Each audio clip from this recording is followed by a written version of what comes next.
This is Working for Progress, a podcast that connects us through conversations about how we craft our working lives and make progress. We'll be joined by our communities from Tribe Porty and Keystone. Tribe Porty is a community co-working space and creative hub. We are full of entrepreneurs, social enterprises, freelancers, charities, and SMEs. Keystone is the other social enterprise which supports women to reimagine their working lives. We do this by providing a holistic approach to business through courses, programs, mentoring, group coaching, and events. Welcome to today's conversation. I'm Alice, the community manager at Tribe Porty. And I'm Dani, founder and director of both Tribe Porty and Keystone. Here at Working for Progress, we're all about connecting good people, sharing their stories, their challenges, and the progress they make for themselves and for others. We hope this podcast challenges your ways of thinking and inspires you to work for progress. Working for Progress starts with simple pleasures, finishes in awe, and meanders through career journeys in between. Today we welcome Adam McGibbon. Adam is an environmental campaigner and strategist. Previously, Adam has worked managing election campaigns for climate-friendly politicians. He currently works with Oil Change International on a campaign to end the flow of money from major governments to fossil fuel projects. Welcome, Adam. Thank you, Adam, for joining us. Thanks for having me. I'm going to have a really easy warm-up question for you. Tell us your 5 simple pleasures. 5 simple pleasures. Well, the first one is cycling to Tribe. That was a very simple pleasure. You can see, yeah, you're very happy with that, I can tell. I think it's the first time we've had Tribe dropped into the simple pleasures. Yeah. That's disgraceful. What did Bob maybe? 10 points to Adam. Yeah. Cycling to Tribe is a really nice, simple pleasure. Get up early in the morning, get out the door, cycle along the seafront. I mean, it's just beautiful. Sets you up perfectly for the day. You get to cycle all the way along the prom and think, my God, how brilliant is it that we live here in this beautiful place. So, yeah. Feel that. Nice. That's You number got 4 1. more. I've got 4 more. What else have I got? Eating chocolate. I've got a serious sweet tooth problem. That's why the cycling really helps, to be honest, is to control the chocolate. What else are my simple pleasures? Can I say winning? You can say Yeah. whatever Yeah. Maybe it's not too simple a pleasure, but winning. And I think we're going to go on to talk about campaigning and stuff like that. But winning a campaign or feeling like you're having some kind of impact in the world is such a fantastic pleasure to me. So that's a really important one. That's number 3.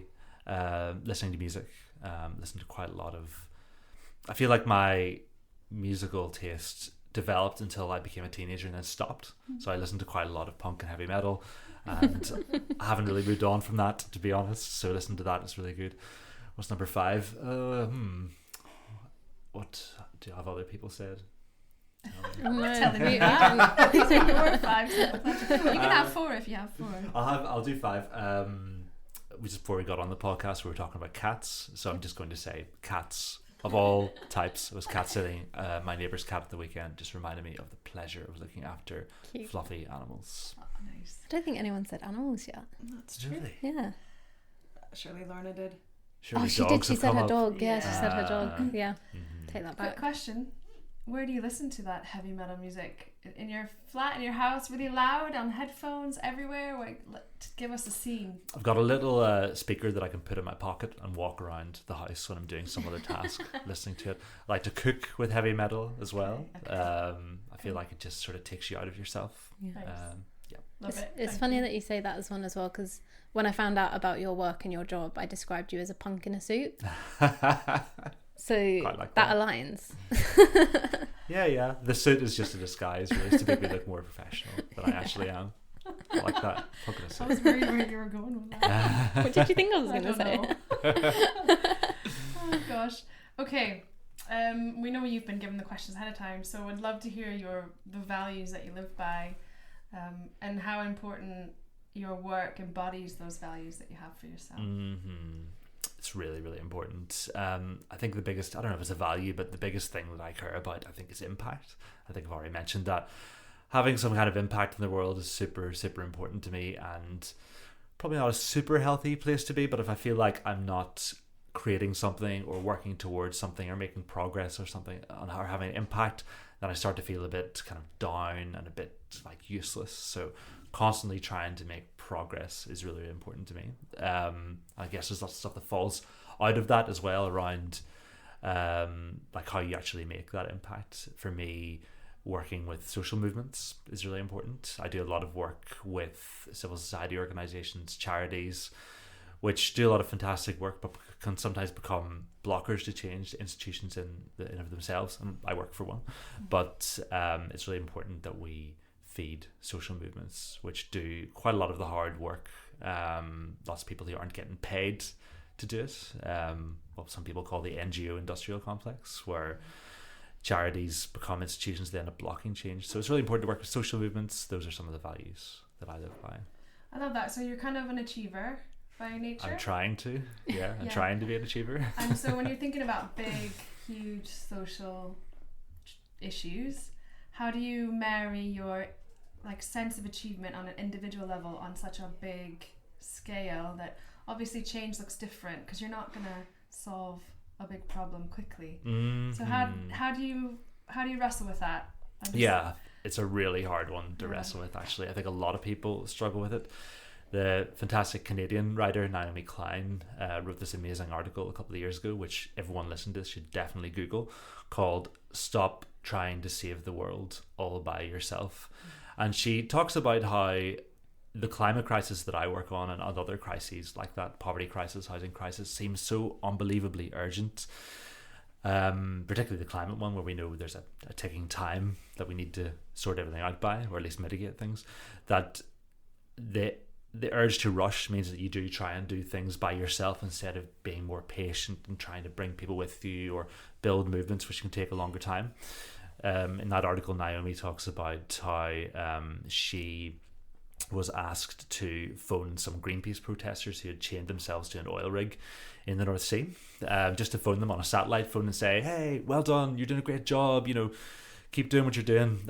It's very important to give that moral support, because when you're high up on a platform chained to something, the wind is hitting you, the rain's hitting you. So she rang one of these people and spoke to a young woman who chained herself to the oil rig. I think she was in her early 20s, so incredibly brave thing to do at such a young age. And Naomi said, "Well done, what you're doing is great." And the person on the other end of the phone said, "Yeah, but is this the right thing that I should be doing right now? What about shareholder action? What about doing other types of protests? Is this definitely the right thing?" And that really floored Naomi Klein, because she was just astounded that somebody who was doing something that just so directly takes on the oil and gas industry could be sitting there going, "Is this the right thing?" And I think we are all stuck in that situation where we're constantly wondering, is this the right thing to be doing? Is my individual action enough? And I think, this is a very long answer to your question, but basically I think the way to get past that is just to forgive yourself and go, look, not every single day is going to be a day of amazing achievement, and we need to remind ourselves that all the great change doesn't happen because of individuals. It actually happens because of huge movements. And I think we fetishize individuals, and we do it in history as well. We think about Rosa Parks as this innocent woman who just decided, I'm going to sit down on the bus, when actually she was an activist who had been arrested several times before and was part of a movement of millions of people. But we erase all of that because the individual story is easier to tell. So that's part of the pathology of it as well, that we fetishize individual action. So just trying to bring all that into your head is some of the antidote to that. And also to kind of avoid the apathy that sits in by overwhelm, right? So you just think I can't do enough because I'm too small. Right, absolutely. Must be the same side of a different side of the same coin, really, isn't it? Completely. I try not to read too much climate science, because I actually don't personally find that very motivating to find out here's our latest assessment and actually things are quite bad. I don't find that motivating at all. And I think it requires a sort of selection of what you're going to actually view or what you're going to actually consume, because otherwise, as you say, you get to that overwhelm point. I've definitely been at overwhelm points in my life when Trump got elected the first time, when Bolsonaro was elected for the first time in Brazil, and it took a little bit of time to come back from that, to maybe find other people or to read a book that helps re-motivate you. But it's better if you can just avoid that overwhelm in the first place. And I think a lot of people don't want to engage with some of these questions because of that, because they don't want to face all of it at the same time. But I don't necessarily think you have to. I think taking some kind of action is the best antidote to feeling overwhelmed. I love that. That's good advice. Kind of want to dig a little bit further in terms of the kind of real desire to make impact, to drive change. Do you know where that comes from? For me? Yeah. I've no idea. It probably came... Well, actually, I do know where it came from. It came from a sense when I was a teenager that nobody else was taking action on the thing that I cared about. When I was 19 or 18, 19, the Stern report came out, which is long forgotten now, but it was a really, really huge government report into the economics of climate change done by the UK government at that time's chief economist, Nicholas Stern. And for a very brief period of time, there was a massive amount of climate press around 2005, 2006, 2007 in the news. And it was the first time in my young adult life I can remember that happening. And I remember looking around and going, why isn't everybody talking about this? I went to university intending to become a teacher, and then just got really sucked into activism, and then it just took me off on that path. So I think it probably comes from that sense of going like, well, if nobody else is going to do this, then I'm going to have to do this. I don't think I'm a naturally extroverted person. I think I'm quite a shy person, but I think I've been pushed into situations where, okay, if no one else is going to do it, I'm going to do it, or I'm going to join these movements, or I'm going to do this. So I think it probably comes from that sense of exasperation, really. And then, of course, you get into it and you find it addictive to win campaigns, and it can be such an incredible high when you win that you want that high again. And also you want the knowledge that you're using your life in a way that's beneficial to the lives of others. So I guess it's a combination of motivations, starting off with one that was out of exasperation, and now more of like an addiction to some of the feelings you get when you've run a really good campaign. So if not me, then who? And then Yes. you get the taste for winning and you keep going. Very well put. Okay. Much more succinctly put than I put it. Yeah. Okay. No, I'm just summarising. Kind of on that note, I'd love to know more about your career journey to date. Do you have a worst or kind of most random job to date? The worst job I've ever had is working in a call centre. I think, yeah, your faces. I think a lot of people probably have this experience. I think they can be places where the humanity has been sucked out of not just the job itself, the building. I worked in a call centre in Belfast because I was desperate for a job as a student. And to this day, I've absolutely no idea what we were supposed to be doing. Wow. So we weren't trained at all. We were just put beside phones. And anytime you asked, what am I supposed to be doing? You would get like a blank look and a shrug. And after about 2 or 3 weeks, I just walked out the door and never came back.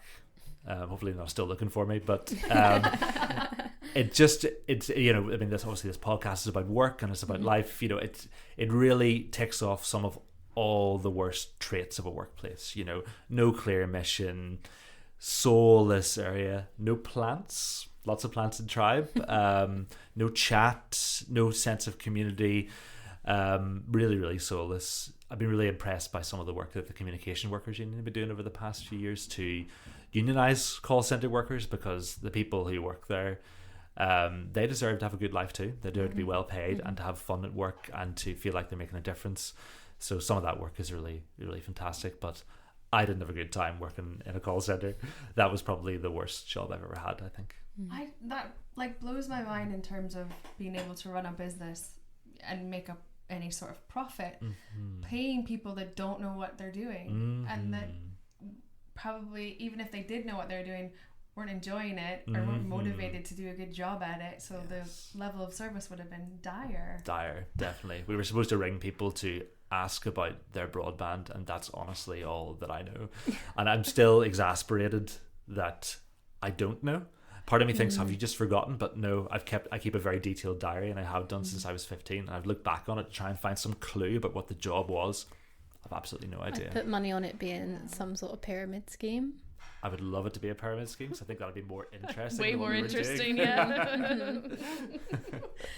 How about the biggest risk you've taken in your working life? I think the biggest risk I took was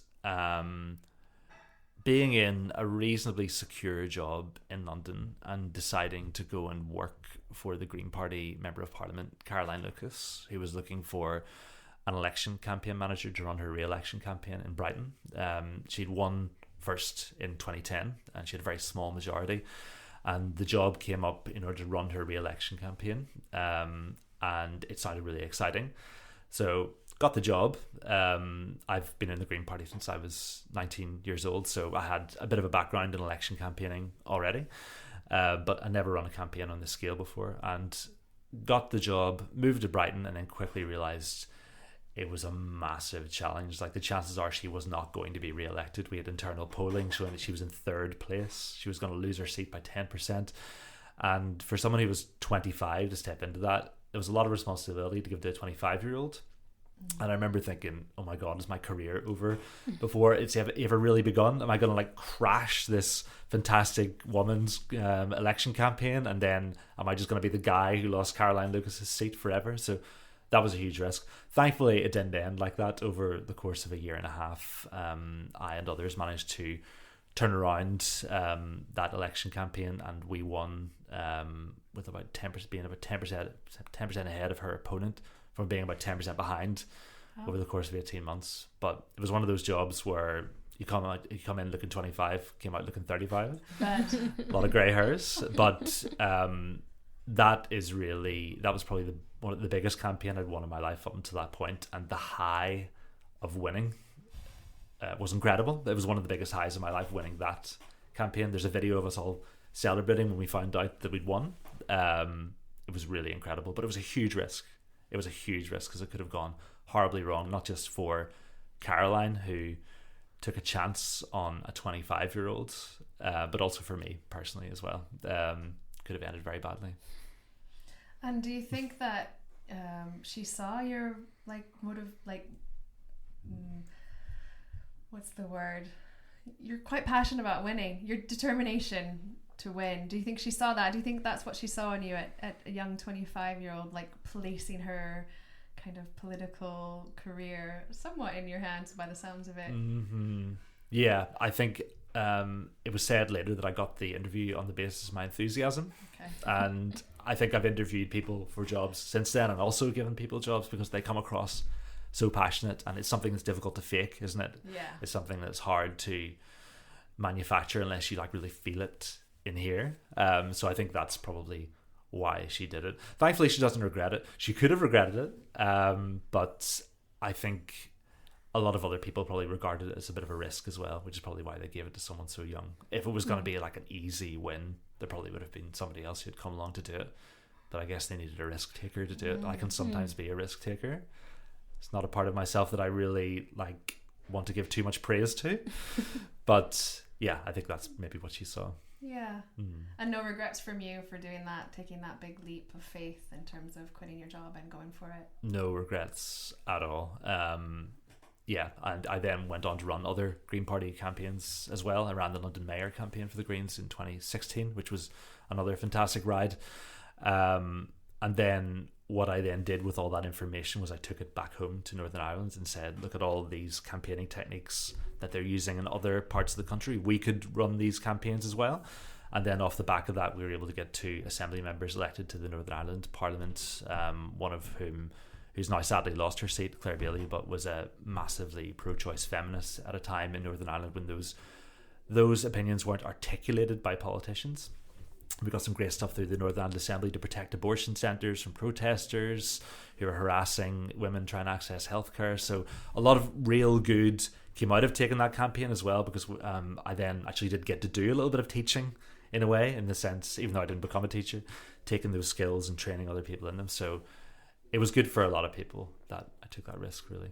What was your teacher training, or what were you aiming to teach? History and politics. I had a really good history and politics teacher at my school. I went to a school called Lagan College, which is one of the only integrated schools in Northern Ireland where Catholics and Protestants are taught together. Only 9% of kids get an integrated education, which is, in that's 2023 tiny. Is tiny. Wow. And I do quite a lot of campaigning on that as well, even though I don't live in Northern Ireland anymore. But it was a real privilege to get that education where you're taught alongside Protestants and Catholics. And I had a really great politics teacher, and I think he gave me the bug for it. But I didn't become a teacher, but I've spoken to him since then, and he's quite pleased where I've ended up. So that's fine. What are you working on just now? What am I working on just now? Right now, I am working with Oil Change International, who we're running a huge campaign based on a campaign that I ran a couple of years ago to get a bunch of countries that signed up in Glasgow at the COP26 summit to end their government finance for fossil fuel projects overseas. Lots of governments give money for like oil refineries and gas plants in other countries. And because that's government money, it sends signals to private sector actors that you should put money into this.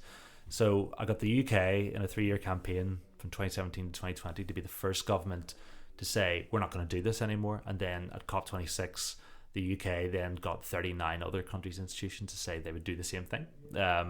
So now at Oil Change, we are chasing all those countries to make sure they actually do the thing that they said they would do. We have got, out of the 16 high-income countries that give significant amounts of money to fossil fuels, we've got 8 of them to completely end it. We've got about 5 of them to sort of end it, and we've got 3 who we still need to work on. So that's what's happening at work during the day. So it's a lot of money being shifted into clean energy. It's a global. It's really had a global impact, which is great. That's what's happening at work. Outside of work, I'm sitting on a steering group for the Northern Ireland Department for Education. They've just put out an integrated education strategy. We think it's rubbish, so we're in the news talking about that at the moment. A couple other bits and pieces around advising politicians, advising a law firm about a court case they're taking against a major mining company. So lots going on at the minute, which is quite exciting. But balancing that is tricky as well. I always want to do more, and I have to really stop myself going, no, you can't do that. You haven't got enough time. Yeah. So that is tricky. What's your hygiene for keeping your well-being intact? Do you have habits that you have to make sure you stay on top of to kind of keep all that energy and drive? Yeah. I have to impose like moratoriums on myself, like no more extra work until July, no more extra work until November, so then you can work through the stuff that you've got. So that's one way of doing it. Another way is getting up early. I find that my best work days start when I get out of bed, immediately brush my teeth, get on my bike, don't even look at my phone, get to Tribe, and I'm here usually on my own from about, let's say, 6:45 until about 9 when Alice usually comes upstairs. and that is time for a cup of tea. It's time for a cup of tea, yeah. That's really good headspace to think, right, here are all the things I'm going to do. I'm going to write a list and try and stop when you feel like you've stopped being productive. So sometimes I'll take off at 3:30 when I just feel like I'm not going to do any more work, and I'm honest with myself to know that I'm not going to do any more work. So that's tricky, but thankfully I've got a really supportive employer who take a really results-based approach. So yes, okay, we've got these set hours, but actually the most important thing is that you just do the stuff. So there is some understanding around that. So that's how I do it. I'm not amazing at it. That sounds like a really, really good plan, actually. And I love that you're saying that out loud, because I think people often carry on working very unproductively, and then all of a sudden 2 hours have gone past and you've not really done anything. Yes. You've not been out in the sunshine, you've not moved your body, you've not met a friend, like all the other things in your life that make you do the other things you want to do better because you're well. Absolutely. Yeah. Exactly. I love that. Cool. Okay, we'd love to hear about a time where you had the feeling of awe or in a state of flow.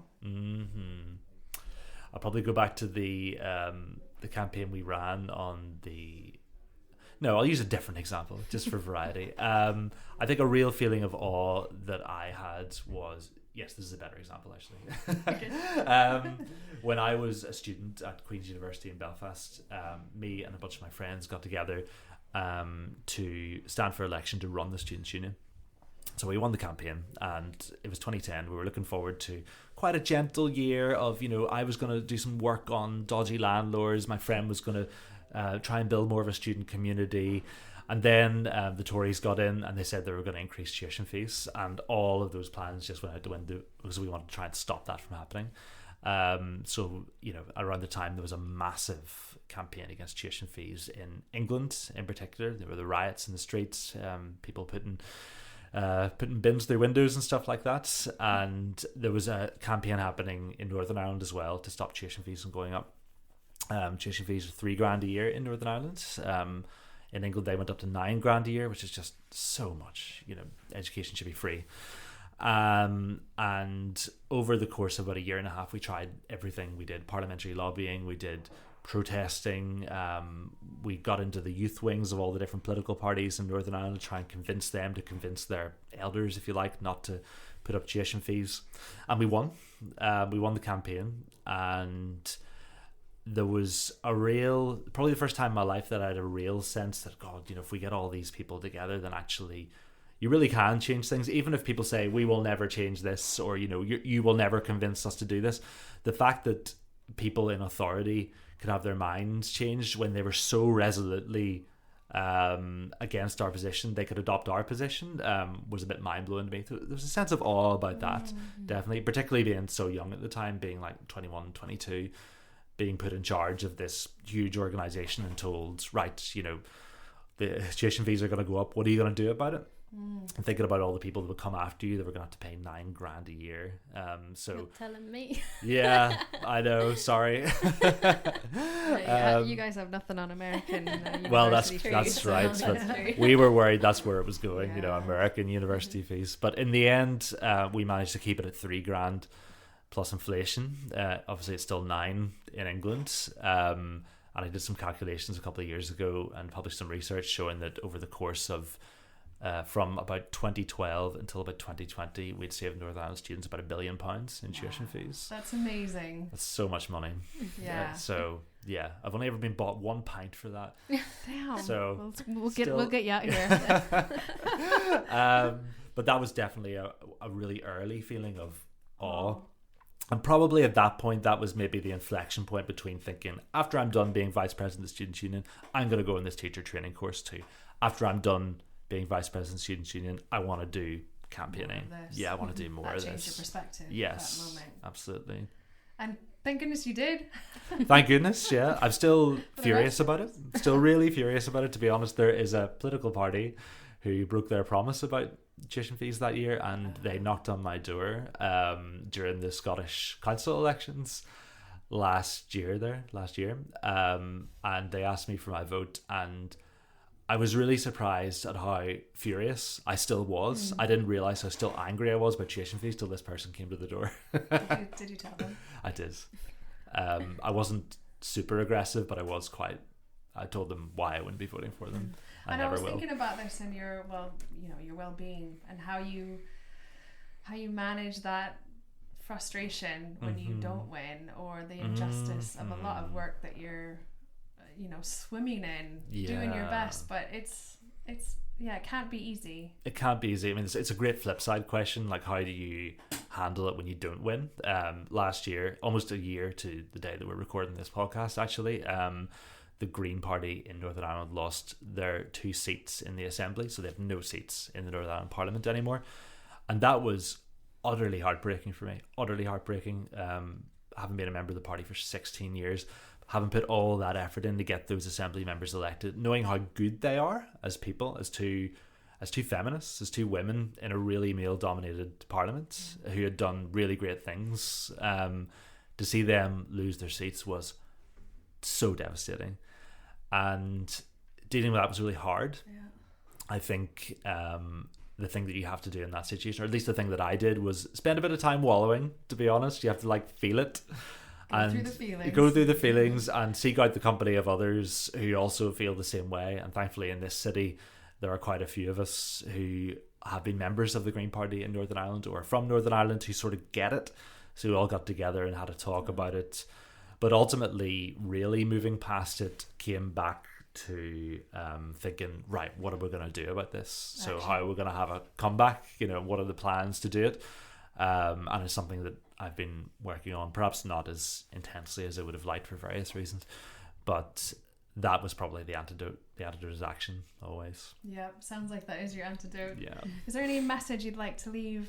I don't know, even if it's just tribe people or anybody that listens to this, like actions that people could take that they don't think they can?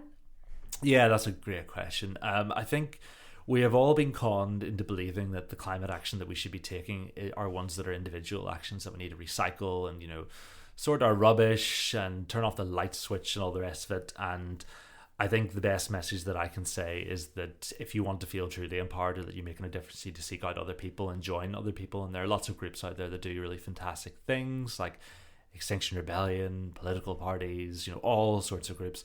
The best thing that you can do is probably find a group like that or start one. I really recommend Dean Spade's book Mutual Aid, which is a really short, really simple book about how to take effective action in local areas.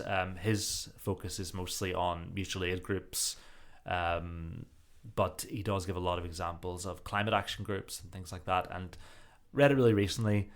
I have to say, I personally didn't learn an awful lot, but I did read this and think if somebody was starting out all over again, I'd be like, you should definitely read this. It'll take you 5 minutes and it's really worth a read. So read that and also take action with others. Love it. Like a sea change, like doing this together collectively has a bigger impact than just doing your individual tasks that you think we can do. Mm-hmm. Great advice. I kind of want to ask one more question. Go for it. I have this thing about if we all put our pensions into sustainable and ethical, if we put our money in the right places, that we could really have big impact as well. Mm-hmm. Can you educate me on that? Is that a good way of thinking? I've listened to a few TED Talks and I've spoken to a few financial advisors, and my pension's all in sustainable and ethical spaces. And I think if we all did that, would we not be supporting the things that we want to see? But maybe I'm being ignorant and you'll no, you're not. I think with climate action, it's everything everywhere all at once. Like we need to do all these things, we need to do them all right now. I think if your money is truly being put into an ethical source, that is a good thing, and it's something that everyone should do. I've heard various assessments about how impactful that is. I think some people would say it's super, super, super impactful. Some people would say maybe not so much. But I think it's definitely worth doing. If more of that money goes into the right place, then that's great. Not just into the right place, but also away from the bad places, right? Yeah, exactly. As well. I don't want to be funding these things that are doing harm to the planet. Exactly. And there is some really convincing research that the moving it away from the bad side is actually more effective than even moving it into the good, because if you can start to demonstrate that these types of investments are undesirable, then that has fantastic spillover effects. Very, very famously, the fossil fuel divestment movement, which has been working over the past maybe about 11 years now to get university pension funds and university funds to move their money away from fossil fuels, has had a gigantic impact. On the financial side, yes, it does affect the share prices of these big companies, but even more importantly, that it creates a social norm where you're saying, this is bad, I don't want to have anything to do with it. And the obvious parallel with that is the apartheid movement, the anti-apartheid movement. You may not have been able to bankrupt Barclays by saying Barclays funds apartheid, move your money away, but it creates a really strong social stigma, which then has lots of other impacts. And when apartheid fell, Desmond Tutu actually highlighted that divestment movement as being really critical in bringing apartheid to an end. This global movement of people saying this is wrong, there's a stigma on this. Maybe it didn't have a massive impact on the financial side, but it had a massive social and political impact. So even if it doesn't have a financial impact, it's definitely worth moving your money away. And there are lots of great websites where you can figure out how to bank better, how you can move your pension away.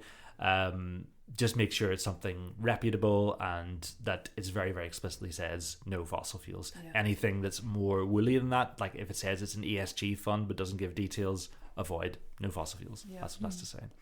Oh, thank you for that. That's really helpful. I find that really helpful anyways. Before we wrap up, you have any questions to ask? I'm just really enjoying all these conversations that we're having specifically to do with climate change, sustainability, making ethical choices, because there seems to be a little bit of a shift going on, especially within tribe members, where we're having this really great realization that we're the ones in control. I think maybe for the past 3-4 years we've just been wrapped up in this headspace of our government's appalling, we can't rely on them, and you just get suffocated in it. Whereas now we're actually thinking, actually there's power in community, there's power in conversations, there's power in sharing that knowledge. And I just think that's really nice, and a lot of what you've said today is sort of come back to that as well. So yeah, that is good. Great. Thank you so much, Adam, for your time. You guys. Thank you.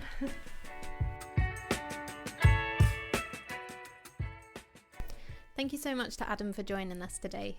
You can find out more about Adam by following the links in our bio. To hear more about Tribe Porty and Keystone, you can find us on all social media platforms.